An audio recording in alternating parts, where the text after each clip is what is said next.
am Hannah Lopez and I am second-year college student from Bachelor's Secondary Education major in Science. And now I'm going to make a cell model, the animal cell and the plant cell, using edible materials. So first we have the animal cell. So what is the animal cell? So animal cell is the basic structural and functional units of animal tissues and organs. It is a basic unit of life in organism and the kingdom of Animalia. So there are 13 parts of animal cell. And the first one is the cell membrane. So we have here the cell membrane. The function of cell membrane is to control the movement of substance into and out of the cell. Here we have the nucleolus. So the function of nucleolus is to facilitate ribosomes biogenesis through the processing. Nucleus. So nucleus carries genetic information and controls what happens inside the cell.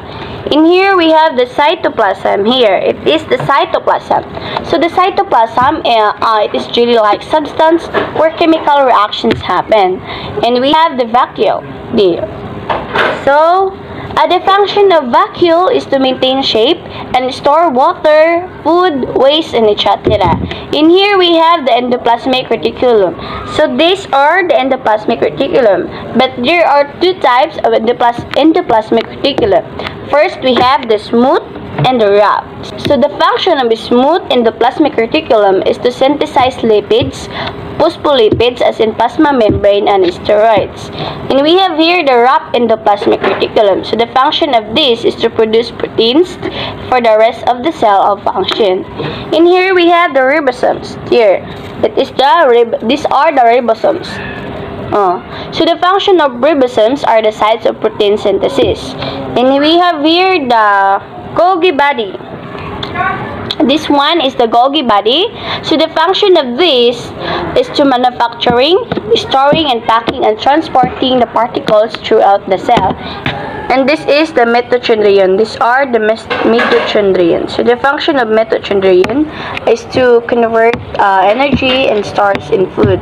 These are the powerhouse of the cell. And this is the Golgi vehicles. And we have there the lysosome. There. These are the lysosome. That is bigger than ribosomes. So the function of lysosome is to comprise digestive enzymes which helps in digestion, excretion, and cell renewal process. And we have there the microtubules. This one. The microtubules. This is called the microtubules. The function of microtubules is to provide the rigid, organized components of the cytoskeleton that give shape to many cells. And we have there the centrioles. There. These are the centrioles. So the function of centrioles is to organize microtubules that serve as the cell skeletal system.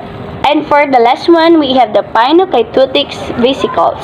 So the function of pinocytic vesicles is carries of the extracellular fluid into the cell.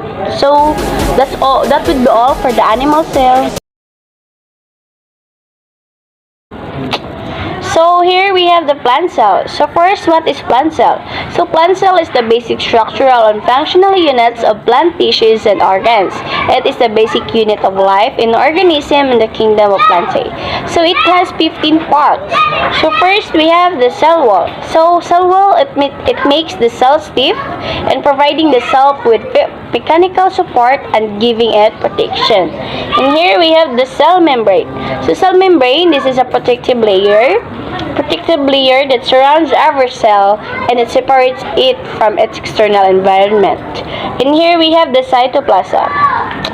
We have here the nucleus. So this is the nucleus.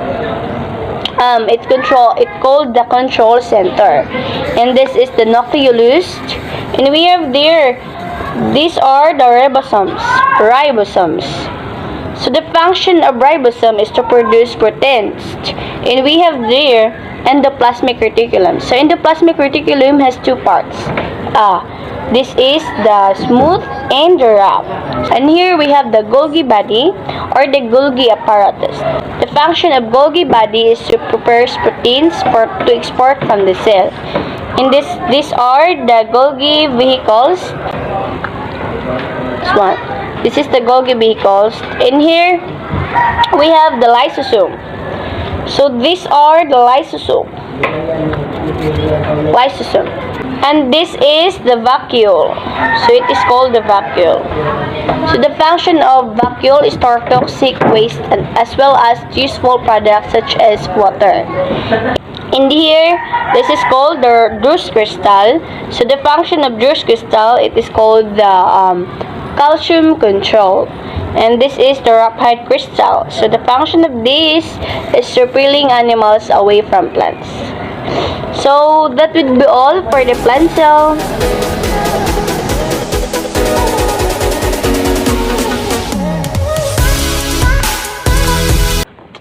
So plant cell have a rectangular shape or a square shape, while animal cell have a round shape or a regular shape.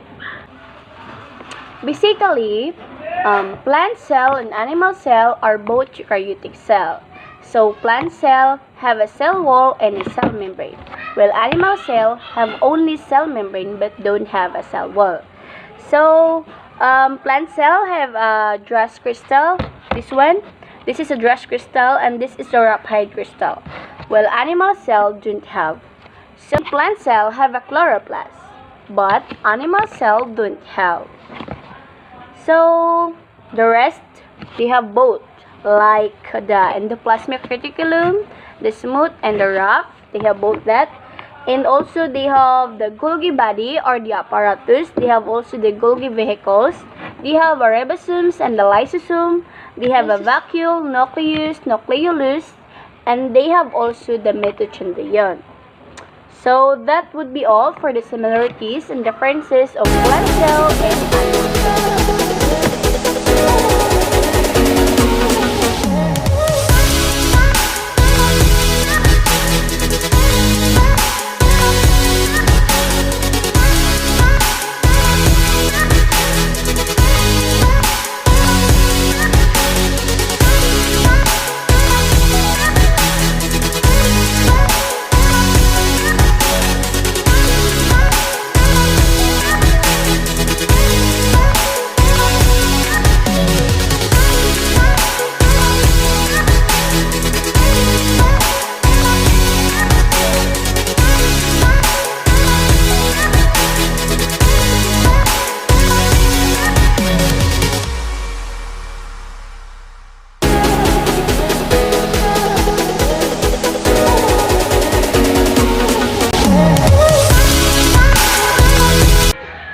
So that would be all for this video. Thank you for watching.